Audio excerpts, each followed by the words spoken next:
მე ვარ დასანქცირებული.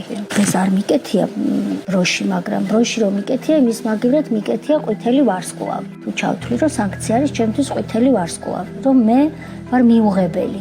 რატომ ვარ მიუღებელი? მე ხომ არაფერი არ დამიშავებია, ამიტომ ვარ მიუღებელი, რომ მე ვარ განსხვავებული, რომ მე მაქვს განსხვავებული აზრი, რომ მე არ გეთანხმები, რომ მე გაკრიტიკებ, რომ მე ისეთი რიტორიკა მაქვს, რომელიც შენ გაწუხებს, გეუბნები, რომ მე ევროპელი, ქართველი, რომელიც შენთან ერთად გავიზარდე. ბატონი მაკრონი ჩემზე უმცროსია, ჩემს შემდგომ კურსზე იყო.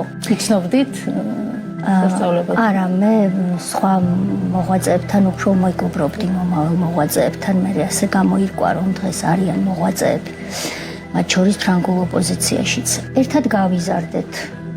ხომ ერთ ევროპაში ერთ ღირებულებებზე. მე დღეს ვფიქრობ, რომ რაღაც არ არის კარგად, რომ ორგანიზმში არის ვირუსი. შენ ეს არ მოგწონს და მომაკარი იარლიყის სანქციის სახით. ეს იარლიყები თუ მაინც უნდა იყოს ჩვენზე, ხელისუფლების წარმომადგენლებზე და ეს არ გავრცელდეს სხვა მოქალაქეებზე. ამას ჩვენ შევძლებთ მომავალ წელს თუ ვერ ეს წინასწარ ძნელია ითქვას.